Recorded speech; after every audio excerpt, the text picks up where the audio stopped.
তিরোলের বালা, বিভূতিভূষণ বন্দ্যোপাধ্যায়। তিরোল, তিরোল একটি জায়গার নাম, একটি গ্রামের নাম।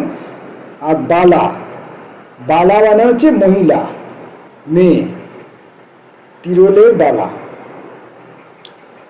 মার্টিন কোম্পানির ছোট লাইন। গাড়ি ছাড়বার সময় উত্তীর্ণ হইয়া গিয়াছে, এখনো ছাড়বার ঘন্টা পড়েনি। এই নিয়ে গাড়ির লোকজনের মধ্যে নানা রকম মতামত চলেছে। মশাই, বরগেছে নেমে যাব প্রায় 5 মাইল, 4টে বাজে, এখনো গাড়ি ছাড়বার নামটি নেই। কখন বাড়ি পৌঁছাবো ভাবুন তো।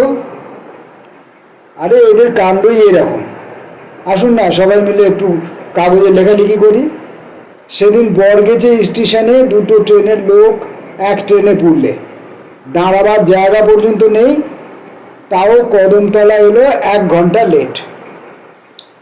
ওই অফিসের সময়টা যায় একটু টাইম মতো যায়, তারপর সব গাড়িরই সমান দশা। কি যে ভুল করেছি মশাই, এই লাইনে বাড়ি করে রিটায়ার করলাম। কোথায় বাড়ি করি, কোথায় বাড়ি করি। আবার শ্বশুর বললেন তাঁর গ্রামে বাড়ি করতে। সে কোথায় মশাই? এই প্রসাদপুর, যেখানে প্রসাদপুরের ঠাকুর আছেন, মেয়েদের ছেলেপুলে না হলে মাদুলি নিয়ে আসে। হাওড়া ময়দান থেকে 25 মাইল, বেশি না। ভাবলাম কলকাতার কাছে সস্তা গন্ডা, পাড়াগা জায়গা, শ্বশুর বাড়ির সবাই রয়েছেন। তখন কি মশাই জানি, 3-4 হাজার টাকা খরচ করে বাড়ি করলুম। দেখছি যেমনই ম্যালেরিয়া তেমনই যাতায়াতের কষ্ট। 25 মাইল আসতে 25 খেলা খেলছে এই স্টুপিড গাড়িগুলো। 25 কি স্যার, 3-25 75 খেলা বলুন। আমারও পৈতৃক বাড়ি ওই প্রসাদপুরের কাছেই, নরোত্তমপুর। ডেলি প্যাসেঞ্জারই করি, কান্না পায় এক এক সময়। আমি যাচ্ছিলাম চাপাডাঙ্গা, লাইনের শেষ স্টেশন। এদের কথাবার্তা শুনে মনে ভয় হলো। স্টেশন থেকে 4 মাইল দূরে দামোদর নদীর এপারেই আমার এক মাসিমা থাকেন। মেসোমশাই নাকি মৃত্যুশয্যায়, তাই চিঠি পেয়ে মাসিমার স্বনির্বন্ধ অনুরোধে সেখানে চলেছি। যেরকম এরা বলেছে তাতে কখন যে সেখানে পৌঁছবো কে জানে। কামরার এক কোণের বেঞ্চিতে একটি যুবক ও তার সঙ্গে একটি 17-18 বছরের সুন্দরী মেয়ে বসেছিল। মেয়েটির পরনে সিল্কের ছাপা শাড়ি, পায়ে মাদ্রাজি চটি, মাথার চুলগুলো যেন একটু হেলা গোছে ভাবে বাঁধা। সে জানালার দিকে, বাইরের দিকে চেয়েছিল। যুবকটি মাঝে মাঝে সকলের কথাবার্তা শুনছে, মাঝে মাঝে বাইরের দিকে চেয়ে ধূমপান করছে। গাড়ি ছেড়ে 3-4টে স্টেশন এলো। পান, পটল, আলু, মাছের পুঁটলি হাতে ডেলি প্যাসেঞ্জারের দল ক্রমে ক্রমে নেমে যাচ্ছে। বাকি দল এখনো সামনাসামনি বেঞ্চিতে মুখোমুখি বসে কোঁচার কাপড় মেলে তাস খেলছে। মাঝে মাঝে ওদের হুঙ্কার শোনা যাচ্ছে, ইঞ্জিনের ঝকঝক শব্দ ভেদ করে। 2 হার্টস, নো ট্রাম্প, 3 স্পিড। যখন জাঙ্গিপাড়া গাড়ি এসে দাঁড়িয়েছে তখন বেলা যায়। জাঙ্গিপাড়া স্টেশনের সামনে বড় দিঘিটার ধারে তাল গাছগুলোর গায়ে রাঙা রোদ। শেষ ডেলি প্যাসেঞ্জারটি জাঙ্গিপাড়ায় নেমে যাওয়াতে গাড়ি খালি হয়ে গেল। একেবারে খালি নয়, কারণ রইলাম কেবল আমি। কোণের বেঞ্চির দিকে চেয়ে দেখি সেই যুবক ও তার সঙ্গিনী মেয়েটিও রয়েছে। এতক্ষণ প্যাসেঞ্জারদের গল্প গুজব শুনতে শুনতে আসছিলাম। এখন তারা সবাই নেমে গিয়েছে, আমি প্রায় একাই। স্বভাবতই যুবক ও মেয়েটির প্রতি মনোযোগ আকৃষ্ট হলো। মেয়েটি বিবাহিতা নয়, সে তো বেশ দেখেই বুঝতে পারা যাচ্ছে। তবে ওদের সম্বন্ধ কি ভাই বোন নাকি মামা ভাগ্নি? মেয়েটি বেশ সুন্দরী। ছোকরা মেয়েটিকে ভুলিয়ে নিয়ে পালাচ্ছে না তো? আশ্চর্য নয়, আজকালকার ছেলে ছোকরাদের যা কাণ্ড। যাকগে, আমার সেসব ভাবনার দরকার কি? নিজের কি হবে তারই ঠিক নেই। সন্ধ্যা তো হয়ে এলো। মাসিমাদের গ্রাম স্টেশন থেকে 2-3 মাইল, পথও সুগম নয়। ট্রেন আটপুর এসে দাঁড়ালো। জাঙ্গিপাড়ার পরের স্টেশন, তারপর ছাড়লো। বড় বড় ফাঁকা রাঢ় দেশের মাঠে সন্ধ্যা নেমে আসছে। লাইনের ধারে কচিত ক্ষুদ্র ক্ষুদ্র চাষা গা, লাউলতা চালে উঠেছে। একটা ছোট্ট গ্রাম্য হাট ভেঙে লোকজন ধামা চ্যাঙারি মাথায় ফিরছে। আবার মাঠ, জাম গাছের মাথায় কালো কালো বাদুড় উড়ে এসে বসছে। খালের পাড়ে মশাল জেলে ছেলেরা মাছ ধরবার চেষ্টা করছে। আবার সহযাত্রীদের দিকে চাইলাম। দুজনে পাশাপাশি বসে আছে, কিন্তু দুজনেই জানলার বাইরে চেয়ে রয়েছে। একটা কথাও শুনলাম না ওদের মধ্যে। ছেলেটা মেয়েটাকে নিয়ে পালাতে পালাতে দুজনের মধ্যে ঝগড়া হয়েছে। বেশ সুন্দর চেহারা দুজনেরই, না মামা ভাগ্নি বা ভাই বোন নয়, নিয়ে পালানোই ঠিক। কিন্তু এদিকে কোথায় যাবে ওরা? মার্টিন কোম্পানির ছোট লাইন তো আর দুটো স্টেশনে গিয়ে রাঢ় দেশের অজ পাড়াগা আর দিগন্তব্যাপী মাঠের মধ্যে শেষ হয়েছে। এ দুটি শৌখিন পোশাক পরা তরুণ তরুণীর পক্ষে সে অঞ্চল নিতান্ত খাপছাড়া এবং অনুপযোগী। যাকে আমার কেন ওসব ভাবনা। পিয়াসারা স্টেশনের সিগন্যালের সবুজ আলো দেখা দিয়েছে। সামনে ভয়ানক অন্ধকার রাত্রি। নিতান্ত দুর্ভাবনায় পড়ে গেলাম। রাঢ় দেশের মাঠের উপর দিয়ে রাস্তা, সঙ্গে ব্যাগে কিছু টাকা কড়ি আছে। শুনেছি হুগলি জেলার ওইদিকে চুরি ডাকাতি নাকি অত্যন্ত বেশি। মেসোমশাইয়ের চিকিৎসার জন্য মাসিমা কিছু টাকার দরকার বলে লিখেছিলেন। মাই টাকাটা দিয়েছে, ধনে প্রাণে না মারা পড়ি শেষকালে। হঠাৎ আমার সহযাত্রী যুবকটি আমার দিকে চেয়ে বললে, চাপাডাঙ্গা স্টেশন থেকে নদীটা কতটা দূরে বলতে পারেন স্যার? নদী প্রায় 8 মাইল। নৌকা পাওয়া যায় খেয়াল? এখন নদীতে জল কম, নৌকা বোধহয় আছে। যুবকটি আর কোনো কথা না বলে আবার বাইরের দিকে চেয়ে রইল। আমার অত্যন্ত কৌতূহল হলো, একবার জিজ্ঞেস করে দেখি না ওরা কোথায় যাবে। কিন্তু ওদের দিক থেকে কথাবার্তার ভরসা না পেয়ে আবার চুপ করে রইলাম। পিয়াসারা স্টেশনে এসে গাড়ি দাঁড়ালো। বিশেষ কেউ নামলে উঠল না, ছোট স্টেশন। যুবকটি আমার জিজ্ঞাসা করলো, আচ্ছা স্যার, ওপারে গাড়ি পাওয়া যায়? আমি ওর দিকে চেয়ে বললাম, কি গাড়ির কথা বলছেন? এই যে কোনো গাড়ি, মোটর, বাস কি ঘোড়ার গাড়ি? লোকটা বলে কি, এই আজ পাড়াগাঁয়ে ওদের জন্য মোটরের বন্দোবস্ত করে রাখবে কে? বুঝতে পারলাম না। বললাম, না মশাই, যতদূর জানি ওসব পাবেন না সেখানে। পাড়াগা জায়গা, রাস্তাঘাটই তো নেই।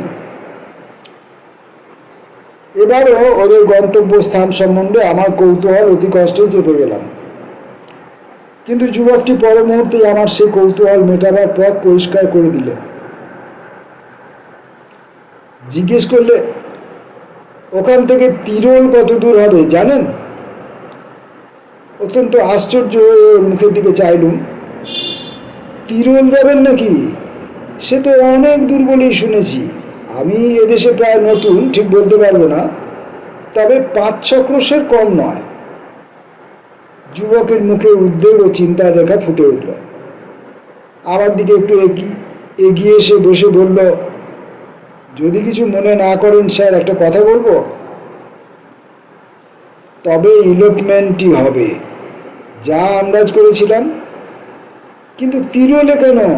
সেখানে তো লোকে যায় অন্য উদ্দেশ্যে। বললুম, হ্যাঁ বলুন না, বলুন বলুন।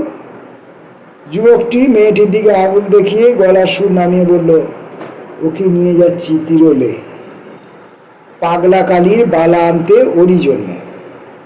আমার বোন, কাল অমাবস্যা আছে, কাল বালা পড়া নিয়ম। তাহলে এখানে বোঝা যাচ্ছে যে বালা মানে যে আমি মহিলা বলেছিলাম বা মেয়ের কথা বলেছিলাম, বালা মানে তিরোলের বালা মানে তিরোলের কোনো মহিলা, তা নয়। তিরোলে ওই পাগলা কালী বলে কালী আছে, সেই কালীর ওখান থেকে হাতের বালা পাওয়া যায়। সেই বালা পড়ালে কোনো মানুষের কোনো অসুখ বিসুখ সেরে যাবে, সেটা আমরা পরবর্তী পাঠে জানতে পারবো। বাধা দিয়ে বললাম, মেয়েটি কি চুপ করে আছে এখন প্রায় 2 মাস, কিন্তু যখন ক্ষেপে ওঠে তখন ভীষণ হয়ে ওঠে, সামলে রাখা কঠিন। এত রাজ্যে হবে বুঝতে পারিনি। সবাই বলেছিল স্টেশন থেকে বেশি দূরে নয়। আপনারা আসছেন থেকে? অনেক দূর থেকে স্যার, ধানবাজের কাছে শয়লাডি কলিয়ারি। এদিকের খবর কিছুই জানি না, লোকে যেমন বলেছে তেমনি শুনেছি। কি করি এখন? ওই মেয়ের সঙ্গে বিদেশ বিভূই জায়গা, বড় বিপদে পড়ে গেলাম যে। চুপ করে ব্যাপারটা বুঝবার চেষ্টা করলাম। ছোকরা বিপদে পড়ে গিয়েছে বেশ। ওর কথা শোনার পর মেয়েটির দিকে চেয়ে দেখছি, চমৎকার দেখতে মেয়েটি, ধবধবে ফর্সা রং, বড় বড় চোখ, ঠোঁটের দুটি প্রান্ত উপর দিকে কেমন একটু বাঁকানো, তাতে মুখশ্রী আরও একটু সুন্দর দেখাচ্ছে। এমন সুন্দরী মেয়ে নিয়ে এই বিদেশে রাত্রিকালে মাঠের মধ্য দিয়ে 5-6 ক্রোশ রাস্তা গাড়ি ভাড়া করে গেলেও বিপদ কাটবে বলে মনে করার কোনো কারণ নেই। এক চাপাডাঙ্গাতে কোথাও থাকা, কিন্তু পাড়াগাঁয়ে অপরিচিত লোকেদের, বিশেষ করে যখন শুনবে যে মেয়েটি পাগল, তখন ওদের রাত্রে আশ্রয় দেওয়ার মতো উদারতা খুব কম মানুষেরই হবে। যুবকটিকে বললাম, চাপাডাঙ্গাতে কোনো লোকের বাড়ি আশ্রয় নেবেন রাত্রে? তার চেষ্টা করে দেখব। না স্যার, ওকে অপরিচিত লোকের মধ্যে রাখতে পারবো না, তাহলে ওর মেজাজ খারাপ হয়ে উঠবে। আমি ছাড়া আর কারো কাছে ও খাবে না পর্যন্ত। যে কোনো তুচ্ছ ব্যাপারে ও ভীষণ ক্ষেপে উঠতে পারে। সে ভরসা করি না স্যার। ওর সেই মূর্তি দেখলে আমি ওর দাদা, আমি পর্যন্ত দস্তুর মতো ভয় পাই। সে না দেখাই ভালো। ও অন্য মানুষ হয়ে যায় একেবারে। চাপাডাঙ্গা স্টেশনে এসে গাড়ি দাঁড়ালো। রাত্রির অন্ধকার এখনো ঘন হয়ে নামেনি, তবে কৃষ্ণা চতুর্দশী রাত্রি। অনুমান করা যায় কি ধরনের হবে আর একটু পরে।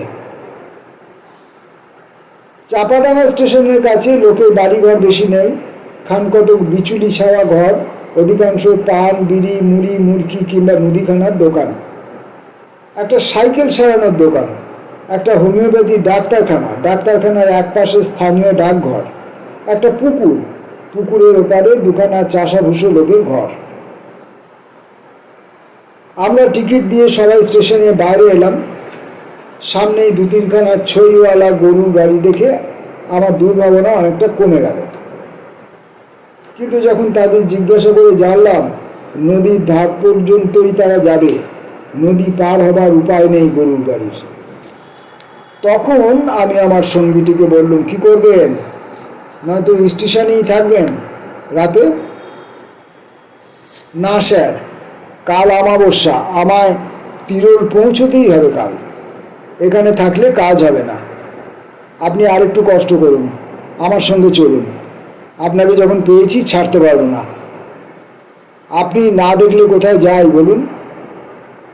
আমি বড় বিপদে পড়ে গেলাম।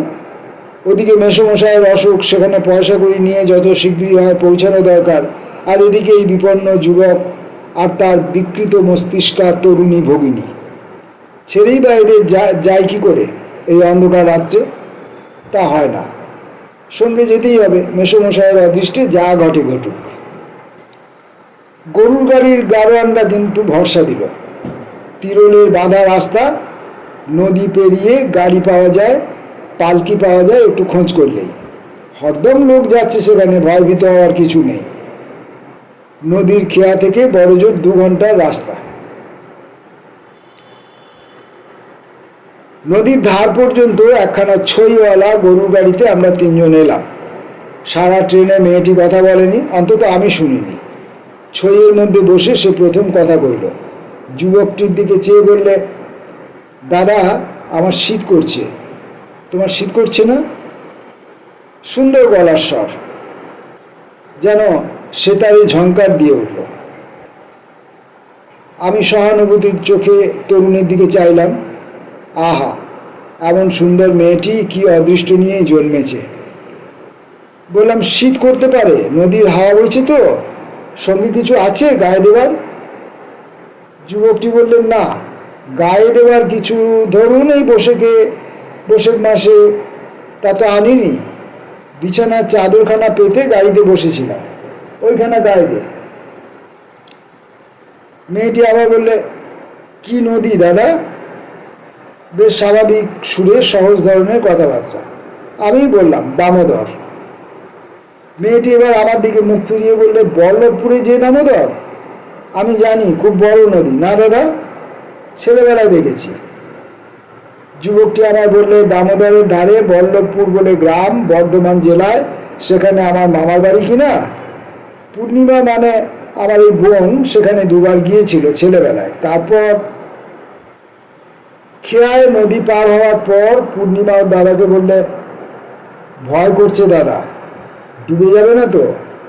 ও দাদা, নৌকো দুলছে যে।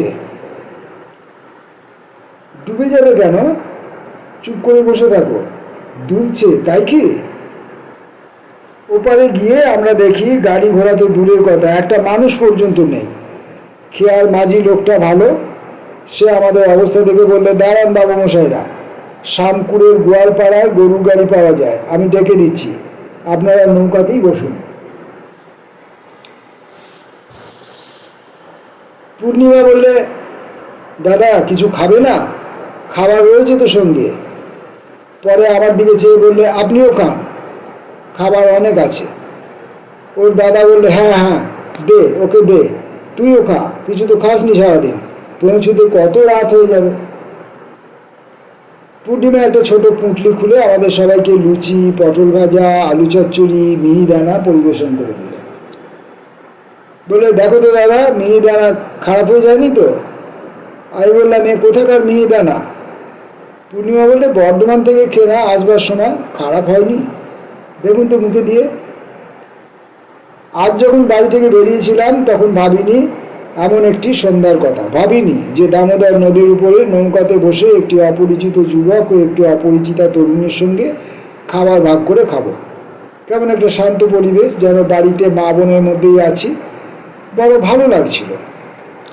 কিন্তু পরবর্তী মর্মন্তুদ অভিজ্ঞতার পটভূমিতে ফেলে আজ যখন আবার এই সন্ধ্যাটির কথা ও আমার এই তরুণ সঙ্গিনীদের কথা ভাবব, তখন মনে হয় সেদিন তাদের সঙ্গে দেখা না হওয়াই ভালো ছিল।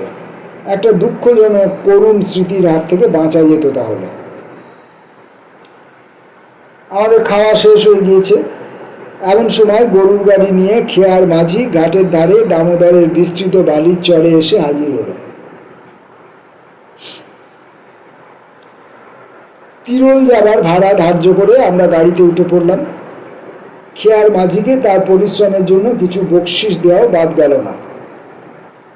গাড়োয়ান বললে, বাবু ভুল হয়ে গিয়েছে, বাড়ি থেকে তামাকের টিনটা নেওয়া হয়নি, গাড়ি গায়ের মধ্য দিয়ে একটু ঘুরিয়ে নিয়ে যাই, বেশি দেরি হবে না। শামকুর গ্রামের মধ্যে গাড়ি ঢুকলো।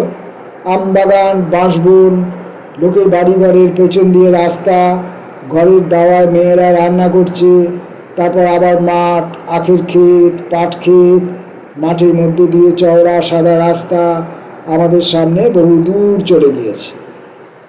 আর দেশের মাঠ, বন জঙ্গল খুব কম, এখানে ওখানে মাঝে মধ্যে দু চারটে কলা গাছ ছাড়া। পূর্ণিমা আমায় বললে, আপনার মাসিমার বাড়ি এখান থেকে কত দূর হবে? সে তো এদিকে নয়, দামোদরের ওপারে, স্টেশনের পূর্ব দিকে, প্রায় 2 কোস দূরে। আপনাকে আমরা কষ্ট দিলাম তো? কি আর কষ্ট, আপনার কাজ শেষ হয়ে গেলে কাল আপনাদের গাড়িতে তুলে দিয়ে মাসিমার বাড়ি গেলেই হবে। পূর্ণিমার মুখে আঁচল দিয়ে ছেলে মানুষই হাসির ফোয়ারা ছুটিয়ে দিলে হঠাৎ। বললে, কি আর কষ্ট না, আমাদের কাজ শেষ হলে আমাদের গাড়িতে তুলে দিয়ে হি হি হি। ওর হাসির অদ্ভুত ধরনের উচ্ছ্বাস আর সৌন্দর্য আমাকে বড় মুগ্ধ করলে। এমন হাসি আমি কোনোদিন কাউকে হাসতে দেখিনি। কিন্তু সঙ্গে সঙ্গে মনে হলো এ অপ্রকৃত স্থির হাসি। স্থির মস্তিষ্ক মেয়ে হলে এ ধরনের হাসি হাসতো না, অন্তত এই জায়গায়, এই অবস্থায়। হঠাৎ ওর দাদা অন্ধকারের মধ্যে আমার গা টিপলে। ব্যাপার কি? আমার ভয় হলো। মেয়েটি ভালো অবস্থায় আছে তো? আমি কোনো কথা না বলে চুপ করে রইলাম। কি জানি মেয়েটির কেমন মেজাজ, কোন কথা তার মনে কোন সাড়া জাগাবে যখন জানি না, তখন একদম কথা না বলাই নিরাপদ। এমন সুন্দর মেয়ে কি খারাপ অদৃষ্ট নিয়েই না পৃথিবীতে এসেছে, যে তার অমন সুন্দর প্রাণ ভরা হাসি তাতে মনে আনন্দ আনে, সেখানে ভয়? গাড়িতে কিছুক্ষণ কেউ কথা বললে না, সবাই চুপচাপ। মাঠ ভেঙে গরুর গাড়ি আপন মনে চলছে। বোধহয় আমার একটু তন্দ্রা বেশ হয়ে থাকবে। হঠাৎ কেন যেন ঘুম ভেঙে গেল। গাড়ির ছইয়ের মধ্যে অন্ধকার। আমার মনে হলো সে অন্ধকারের মধ্যে তরুণী এবং তার দাদার মধ্যে যেন একটা হাতাহাতির ব্যাপার চলছে। তরুণীর মুখের কষ্টকর আহ শব্দটা আবার কানে যেতেই আমি পেছন ফিরে চাইলাম ওদের দিকে, কারণ আমি বসেছি ছইয়ের সামনে আর ওরা বসেছে গাড়ির পেছনের দিকটায়। সেদিকে বেশি অন্ধকার, কারণ ছইয়ের ওই দিকটা চাঁচের পর্দা আটা। আমি কোনো কথা বলবার পূর্বেই যুবকটি চাপা উদ্বেগের সুরে বলে, ধরুন ওকে ধরুন, ও গাড়ি থেকে নেমে পড়তে চাইছে। চাপা সুরে বলার কারণ বোধ হয় গাড়ির গাড়োয়ানের কানে যাতে কথাটা না যায়। আমি হতভম্ব হয়ে মেয়েটির গায়ে কি করে হাত দেবো ভাবছি। এমন সময় যুবকটি বেদনার্ত কণ্ঠে বলে উঠল। পরক্ষণে বলল, কামড়ে দিয়েছে হাত, ধরবেন না ধরবেন না। ততক্ষণ গাড়োয়ান গাড়ি থামিয়ে ফেলেছে। আমাদের দিকে চেয়ে বললে, কি বাবু, কি হয়েছে? গাড়োয়ানের কথার উত্তর দেবার সময় বা সুযোগ তখন আমার নেই, কারণ মেয়েটি আমায় ঠেলে বাইরের দিকে আসতে চাইছে অন্ধকারের মধ্যে। ওর দাদা বললে, ওর চুল ধরুন, গায়ে হাত দেবেন না, কামড়ে দেবে। কিন্তু আমি কিছু বাধা দেওয়ার পূর্বেই মেয়েটি আমাকে ঠেলে গরুর গাড়ির সামনের দিকে গিয়ে পৌঁছলো এবং গাড়ি থেকে লাফ দিয়ে পড়ল। হতভম্ব গাড়োয়ান গরুর কাঁধ থেকে জোয়াল নামাবার পূর্বেই আমি ও মেয়েটির দাদা দুজনেই গাড়ি থেকে লাফিয়ে ফেললাম। মাঠের মধ্যে অন্ধকার তত নিবিড় নয়, কিন্তু মেয়েটির কোনো পাত্তা কোনো দিকে দেখা গেল না। আমার বুদ্ধিশুদ্ধি লোপ পেয়েছে এবং বোধ হয় মেয়েটির দাদারও। এই সময়ে কিন্তু আমাদের গাড়োয়ান যথেষ্ট সাহস ও উপস্থিত বুদ্ধির পরিচয় দিল। সে ততক্ষণে ব্যাপারটা আন্দাজ করতে পেরেছে। তিরুলে যারা যায় তাদের মধ্যে কেউ না কেউ একটা অপ্রকৃতস্থ থাকবেই, এ তথ্য তাদের অজানা নয়। তবে আমাদের তিনজনের মধ্যে কে সেই লোক, এইটাই বোধহয় সে এতক্ষণে ঠাউর করতে পারেনি। গাড়োয়ান তাড়াতাড়ি বললে, বাবু শিগগির চলুন, কাছে পাতিখালের খাল, সেই দিকে উনি না যান, টিপকলের আলোটা জ্বালুন। এমন হতভম্ব হয়ে গেছি আমরা যে যুবকের পকেটে টর্চ রয়েছে সে কথা দুজনের কারুর মনে নেই। সবাই ছুটলাম গাড়োয়ানের পিছু পিছু। প্রায় দূরশি আন্দাজ পথ যাবার পরে একটা সরু খালের ধারে পৌঁছলাম। তার দুপারে নিবিড় কষার ঝাড়। তন্ন তন্ন করে ঝোপঝাড়ের আড়ালে খুঁজে চিৎকার করে ডাকাডাকি করেও কোনো সাড়া পাওয়া গেল না। সব ব্যাপারটা এত অল্প সময়ের মধ্যে ঘটে গেল যে এতক্ষণে ভেবে দেখবারও অবকাশ পাওয়া যায়নি জিনিসটার গুরুত্ব কতটা বা এ থেকে কতটা কি ঘটতে পারে। পূর্ণিমার দাদা প্রায় কাঁদো কাঁদো সুরে বললে, আর কোনো দিকে কোনো জলা আছে? হ্যাঁ গাড়োয়ান দাদা? না বাবু, কাছে পিঠে আর জলা নেই, তবে খালের ধারে আপনাদের মধ্যে একজন দাঁড়িয়ে থাকুন আর আমরা বাকি দুজন অন্যদিকে যাই। আমি খালের ধারে দাঁড়িয়ে রইলাম, কারণ যুবকটি একলা অন্ধকারে যতদূর বুঝলাম দাঁড়িয়ে থাকতে রাজি না। ওরা তো চলে গেল অন্যদিকে। আবার মুশকিল এই যে সঙ্গে একটি দেশলাই পর্যন্ত নেই। এই কৃষ্ণ চতুর্দশীর রাতের অন্ধকারে একা মাঠের মধ্যে কতক্ষণ দাঁড়িয়ে থাকতে হয় কি জানি। ওরা তো চলে গেল, আচ্ছা কি জানি সেখানে কতক্ষণ ছিলাম জানি না, ঘন্টাখানেক বোধহয় হবে, তার বেশিও হয়তো। তারপর খালের ধার ছেড়ে মাঠের দিকে গেলাম। এদের ব্যাপারটা কি বুঝতে পারছি না। এমন সময় দূরে আলো দেখা গেল। গরুর গাড়ির গাড়োয়ানের গলাটা শুনলাম, বাবু বাবু। আমার সাড়া পেয়ে ওরা আমার কাছে এলো। গাড়োয়ানের সঙ্গে কয়েকটি গ্রাম্য লোক, ওদের হাতে একটা হেরিকেন লণ্ঠন। ব্যস্তভাবে বললাম, কি হলো, পাওয়া গিয়েছে? যার হাতে লণ্ঠন ছিল সে লোকটা বললে, চলেন বাবু, সব রয়েছেন তেনারা আমার বাড়িতে বসে, আমি বাবু গোয়াল ঘরে গরুদের জাপ কেটে দিতে ঢুকেছি সন্ধ্যার একটু পরেই। দেখি গোয়াল ঘরের এক কোণে একটি পরমা সুন্দরী স্ত্রী লোক। তখন আমি তো চমকে উঠেছি, বাবু কি? তারপর বাড়ির লোক সব এসে পড়ল। তারপর এনারা গিয়ে পড়লেন। তাদের আমরা বাড়িতে বসিয়ে আপনার খোঁজে বেরোলাম। অন্ধকারের মধ্যে ভদ্রলোকের ছেলে রেখি কষ্ট বলুন তো? চলুন গরিবের বাড়ি, দুটো ডাল ভাত রান্না করে খান। দিদি ঠাকুরের মাথাটা যদি ভালো হতো একটু, তো দিদি ঠাকুর একেবারে লক্ষ্মীর কৃত্রিমের মতো। আমাদের বাড়িতে তার পায়ের ধুলো পড়েছে। আপনারা সবাই ব্রাহ্মণ শুনলাম, কতকালের ভাগ্যি আমাদের। দুটো ভাত সেবা করে আজ রাতে শুয়ে থাকুন, কাল ভোরে আমি আমার গাড়িতে তিরোলে পৌঁছে দেবো আপনাদের। এমন হয়। গ্রামের মধ্যে লোকটার বাড়ি গিয়ে পৌঁছালাম। বাড়িটার কথা এখানে একটু ভালো করে বর্ণনা করা দরকার, কারণ এর পরবর্তী ঘটনার সঙ্গে এই বাড়ির অতি ঘনিষ্ঠ সম্বন্ধ। একবার ভাবি সে রাত্রে যদি সেখানে থাকবার প্রস্তাবে রাজি না হয়ে ওদের নিয়ে সোজাসুজি তিরোলে চলে যেতুম। আসলে নিয়তি যাকে টানে, তিরোলে গেলেই কি নিয়তির হাত থেকে উদ্ধার পাওয়া যেত? ভুল। বাড়িটা ওদেশের মতন, মাটির দেওয়াল, বিচুলিতে ছাওয়া, বাইরে বেশ বড় একখানা বৈঠকখানা, তার 2 কামরা মাটির দেওয়ালের ব্যবধান, সামনে খুব বড় মাটির দাওয়া, তার সামনে উঠান, উঠানের পশ্চিম ধারে ছোট একটা গাঁট বাঁধানো পুকুর। বৈঠকখানা 2টো কামরার মধ্যে যেটা ছোট সেটার পেছনের দোর খুলে, কিন্তু বাইরের উঠোনে আসা যায় না, সেটি অন্তঃপুরে যাতায়াতের পথ। গৃহস্বামীর নাম রসিকলাল ধারা, জাতিতে কৈবর্ত, সুতরাং তাদের রাধা ভাত আমাদের চলবে না। রসিকলালের একান্ত অনুরোধে আমরা রান্না করতে রাজি হলাম। জিনিসপত্র, দুধ, শাক, সবজি 6 জনের উপযোগী সব এসে পড়ল। আশ্চর্যের বিষয় এই যে রান্না করলে পূর্ণিমা আবার সে আগেকার মতো শান্ত স্বাভাবিক মূর্তি পেয়েছে। তার কথাবার্তা, রান্নার কৌশল, সহজ ব্যবহার দেখে কেউ বলতেও পারবে না কিছুক্ষণ আগে এই গাড়ি থেকে লাফ দিয়ে পালিয়েছিল। খেতে বসবার কিছু আগে পূর্ণিমা যেখানে রাঁধছে সেখানে উঁকি মেরে দেখি গ্রামের অনেক মেয়ে ওকে দেখতে এসছে। নানা রকম কথাবার্তা জিজ্ঞেস করছে। বুঝলাম পূর্ণিমার কাহিনী গ্রাম্যয় রটে গিয়েছে।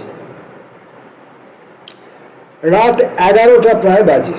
পূর্ণিমা আমাদের ডেকে নিয়ে গেল খেতে। আমি বললাম, সকলের সঙ্গে আলাপ হলো পূর্ণিমা সলজ্জ এসে বলল, ওরা সব এসেছে কেন জানেন? নাকি আমায় সবাই দেখতে এসেছে। আমি বললাম, আমি ভাই আপনাদের মতোই মেয়ে, দুখানা হাত, দুখানা পা, আমার দেখবারও কি আছে? ওর দাদা বললে, আর কি কথা হলো? আর কিছু না, আমাদের বাড়ি কোথায়, আমার বয়স কত, এই জিজ্ঞেস করছিল। তারপর বেশ দিব্যি সহজভাবেই বললে, আর বলছিল তোমার বিয়ে হয়নি। আমি বললাম, এবছর আমার বিয়ে দেবেন বলেছেন বাবা। বলেই সে আমাদের পাতে ডাল নাকি পরিবেশন করতে আরম্ভ করলো। আমি তো অবাক। ওর দাদার দিকে চাইতে সে বেচারি আমার চোখ টিপল। পাগল হোক, উন্মাদ হোক, মেয়েদের স্বাভাবিক প্রবৃত্তি যাবে কোথায়? বড় কষ্ট হলো ভেবে, অভাগীর ও স্বাদ এই জীবনে পূর্ণ হবার নয়। কিন্তু এই ধরনের 2-একটা বেফাস কথা ছাড়া পূর্ণিমার অন্য সব কথাবার্তা এমন স্বাভাবিক যে কেউ তার মধ্যে এতটুকু খুঁত ধরতে পারবে না। ওর গলার সুরটা ভারী মিষ্টি। খুব কম মেয়ের গলায় এমন মিষ্টি সুর শুনেছি। এমন একটি সুন্দর চালচলন, নিজের দেহটা বহন করে নিয়ে বেড়ানোর সুশ্রী ধরন আছে। ওকে নিতান্ত সাধারণ শ্রেণীর মেয়ে বলে কেউ ভাবতে পারবে না। আমায় বললে, আপনাকে আমরা বড় কষ্ট দিলাম বলুন, আমাদের সয়লারিতে যাবেন একবার। বেশ, যাবো বই কি দিদি, নিশ্চয়ই যাব। এই পূজার সময় যাবেন। আমাদের ওখানে 2খানা পুজো হয়, একখানা কলিয়ারির বাবুরা করে আর একখানা বাজারে হয়, শখের থিয়েটার হয়। ওর দাদা সেই সময় বললে, আর একটা জিনিস দেখবেন, সাঁওতালদের নাচ, সে একটা দেখবার জিনিস, আসুন পুজোর সময়, ভারী খুশি হব আমরা আপনি এলে। পূর্ণিমা উৎসাহের সঙ্গে বললে, তাহলে কথা হয়ে রইল কিন্তু দাদা, বোনের নেমন্তন্ন রাখতেই হবে আপনার। এই সময় গৃহস্বামীর মেয়ে দুধ নিয়ে এসে পূর্ণিমাকে বললে আমাদের সকলকে দুধ দিতে। পূর্ণিমা বললে, তাহলে আর একখানা দুধের হাতা নিয়ে এসো খুকি, ডালের হাতায় তো আর দুধ দেওয়া যাবে না। পূর্ণিমার এই সমস্ত কথাবার্তার খুঁটিনাটি আমার খুব মনে আছে, কারণ এর পরের কথাগুলি মনে মনে আলোচনা করার যথেষ্ট কারণ ঘটেছিল। আহারাদির প্রায় আধ ঘন্টা পর আমরা সবাই শুয়ে পড়লাম। পূর্ণিমা তার দাদার সঙ্গে বাইরের ঘরের ছোট কামরাটায়, আর আমি বড় কামরাটায়। এবার আমি নিজের কথা বলি। শরীর ও মন বড় ক্লান্ত ছিল, অল্পক্ষণের মধ্যেই ঘুমিয়ে পড়লাম। কিন্তু কতক্ষণ পরে জানি নে, এবং কেন তাও জানি নে, হঠাৎ আমার ঘুম ভেঙে গেল। আমার বুকে যেন পাথরের ভারী বোঝা চাপিয়েছে, নিঃশ্বাস প্রশ্বাস নিতে কেমন কষ্ট হচ্ছে। ভাবলাম নিশ্চয়ই নদীর হাওয়ায় ঠান্ডা লেগে এমন হয়েছে, ওরকম একটা কিছু, এমন হয়। আবার ঘুমোবার চেষ্টা করি, এমন সময় আমার মনে হলো পাশের কামরায় কিরকম একটা কৌতূহলজনক শব্দ হচ্ছে। হয়তো পূর্ণিমার দাদার নাক ডাকার শব্দ। অদ্ভুত রকমের নাক ডাকা বটে, যেন গোঙানি না কাতরানির শব্দ। একটু পরেই আর শব্দ শুনতে পেলুম না, আমিও পাশ ফিরে ঘুমিয়ে পড়লুম। আমার ঘুম ভাঙল খুব ভোরে। পাশের কামরার দৌড় তখনও বন্ধ। আমি উঠে হাত মুখ ধুয়ে মাঠের দিকে বেড়াতে গেলাম।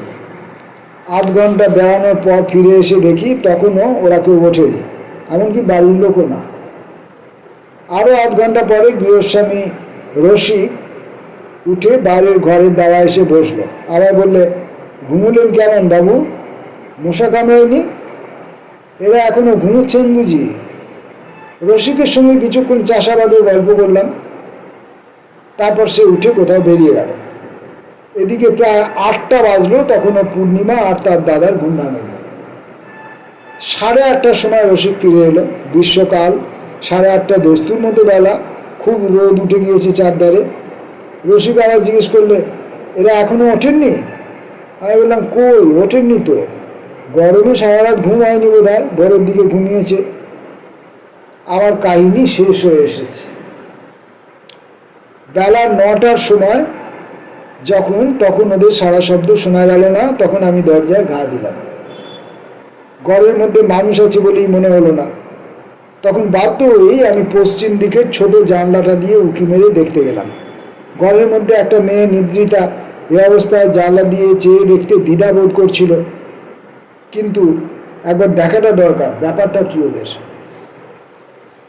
জানালা দিয়ে যা দেখলাম তাতে আমি চিৎকার করে উঠেছিলাম বোধহয়, ঠিক বলতে পারি না, কারণ আমারও কিছুক্ষণের জন্য বুদ্ধির লোপ পেয়েছিল। কি যে ঘটেছে কি না ঘটেছে আমার খেয়ালই ছিল না। জানালা দিয়ে যা দেখলুম তা এই। প্রথমেই আমার চোখে বলল, ঘরে এত রক্ত কেন? চোখে ভুল দেখলাম নাকি? কিন্তু পর মুহূর্তেই আমার সন্দেহের অবকাশ রইল না। ঘরে একখানা চৌকি পাতা, পূর্ণিমার দাদা চৌকির উপরকার বিছানার উপর হয়ে কেমন অস্বাভাবিক ভঙ্গিতে শুয়ে, বিছানা রক্তে ভাসছে, মেঝেতে রক্ত গড়িয়ে পড়ে মেঝে ভাসছে। আর পূর্ণিমা দেয়ালের ধারে মেঝের উপর পড়ে আছে, জীবিত না মৃত বুঝতে পারলাম না। একটা পাশ বালিশ চৌকির উপর থেকে যেন ছিটকে পূর্ণিমার দেহের কাছে পড়ে, সেটাও রক্ত মাখা। আমার চিৎকার অনেক দূর পর্যন্ত শোনা গিয়েছিল। লোকজন চারিধার থেকে এসে পড়ল। আমার জ্ঞান ছিল না, মাথায় জল টল দিয়ে তারা আমাকে সকলে চাঙ্গা করে তুলল 10-15 মিনিট পরে। এদিকে দরজা ভেঙে সকলে ঘরে ঢুকলো। তারা দেখলো পূর্ণিমার দাদার গলায়, কাঁধে ও হাতে সাংঘাতিক কোপের দাগ।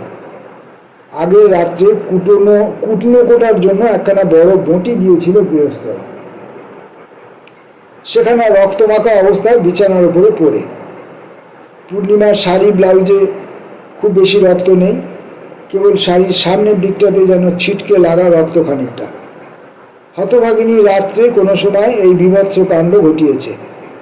নিজের হাতে ভাইকে খুন করে ঘরের মেঝেতে অগর নিদ্রায় অভিভূতা। দিব্যি শান্ত নিশ্চিন্তভাবে ঘুমোচ্ছে। যখন আমার জ্ঞান হয়ে ঘরে ঢুকছি তখনও ঘুমন্ত অবস্থায় ওকে দেখাচ্ছে কি সুন্দর, আরও ছেলে মানুষ, নিষ্পাপ সরলা বালিকার মতো। নারীর প্রলয়ঙ্করী ধ্বংসমূর্তি সেই ভয়ানক প্রভাবে এক মুহূর্তে আমার চোখের সামনে যেন ফুটে উঠল। পলকে যে প্রলয় ঘটায়, এক হাতে দেয় প্রেম, অন্য হাতে আনে মৃত্যু, এক হাতে যার খড়গ, অন্য হাতে বড়া ভয়। অতঃপর যা ঘটবার তাই ঘটল। পাড়ার লোক, গ্রামের লোক ভেঙে পড়ল, পুলিশ এলো। আমি মেয়েটির অবস্থা সম্বন্ধে যা জানি খুলে বললাম। তাদের জেরার প্রশ্নোত্তর দিতে দিতে মনে হলো হয়তো আমি পূর্ণিমার দাদাকে খুন করে থাকবো। ঘুমন্ত মেয়েটির পাশ থেকে ওর দাদার মৃতদেহ সরানোর ব্যবস্থা আমিই করে দিলাম। মৃতের সকল চিহ্ন, রক্তাক্ত বস্ত্র, বঁটি, বিছানা। উন্মত্ততার ঘুম সহজে ভাঙেনি, তাই রক্ষে। দুপুর পর্যন্ত পূর্ণিমা নিরুদ্বেগে ঘুমল। পুলিশকেও কষ্ট করে ওর ঘুম ভাঙাতে হলো। আমি ওর পাশে দাঁড়ালুম এই ঘোর অন্ধকার রাত্রে। অসহায় উন্মাদিনীর আর কে ছিল সেখানে? যদিও ওর অবস্থা দেখে চোখের জল ফেলেনি এমন লোক সে অঞ্চলে ছিল না, কি মেয়ে কি পুরুষ, এমনকি থানার মুসলমান দারোগাবাবু পর্যন্ত। শয়লাডি কলিয়ারিতে টেলিগ্রাম করা হলো। ওর বাবা এলেন, তার সঙ্গে এলেন তার 3টি বন্ধু। ওদের মুখে প্রথম শুনলাম পূর্ণিমা বিবাহিতা। পাগল বলে স্বামী নেয় না। সে কখনো জানে সে বিবাহিতা, আবার কখনো ভুলে যায়। পূর্ণিমার মা নেই, তাও এই প্রথম শুনলাম। ভদ্রবংশের ব্যাপার, এ নিয়ে খুব গোলমাল যাতে না হয় শুরু থেকেই তার ব্যবস্থা করা হলো। খবরের কাগজে ঘটনাটি উঠেছিল, কিন্তু একটু অন্যরকমভাবে। কয়েকটি প্রভাবশালী লোকের সহানুভূতি লাভ করার দরুন ব্যাপারের জটিলতার হাত থেকে আমরা অপেক্ষাকৃত সহজেই রেহাই পেলাম। পূর্ণিমাকে রাঁচি উন্মাদ আশ্রমে দেওয়ার ব্যবস্থা হলো। ওর বাবাও দেখলুম ওকে আর বাড়ি নিয়ে যেতে রাজি নয়। শ্রীরামপুর কোর্টের প্রাঙ্গণ থেকে ওকে মোটরে সোজা আনা হলো হাওড়া। হাওড়া থেকে রাঁচি এক্সপ্রেসে যখন ওঠানো হচ্ছে তখন একগাল হেসে ও আমার দিকে চেয়ে বলল, শয়লাডিতে আসবেন কিন্তু একদিন, মনে থাকবে তো? ওর বাবাকে বললে, দাদা কোথায় বাবা? দাদাকে দেখছি নে। দাদার কাছে কানের দুল দুটো খোলা রয়েছে, কানটা বড় ন্যাড়া দেখাচ্ছে যে। এসব কয়েক বছর আগেকার কথা। অনেকেই বুঝতে পারবেন আমি কোন ঘটনার কথা বলছি। মানুষ চলে যায়, স্মৃতি থাকে। জীবনের উপর কত চিতার ছাই ছড়ানো, সেই ছায়ের সূক্ষ্ম স্তরে বহু পরিচিত প্রিয়জনের পদচিহ্ন আঁকা। এই শ্যামলা পৃথিবী, রৌদ্রালোক, পরিবর্তনশীল, ঋতুচক্রের আনন্দ থেকে নির্বাসিতা সে হতভাগিনীর কথা মাঝে মাঝে যখন মনে পড়ে তখন ভাবি সে নেই। এতদিনে সুদূর রাঁচির উন্মাদ আশ্রমে তার অভিশপ্ত জীবনের অবসান হয়ে গেছে। ভগবান আর ওকে কতকাল কষ্ট দেবেন। বলা বাহুল্য, এই কাহিনীর মধ্যে আমি সব কাল্পনিক নাম ধাম ব্যবহার করেছি, কারণ সহজেই অনুমেয়।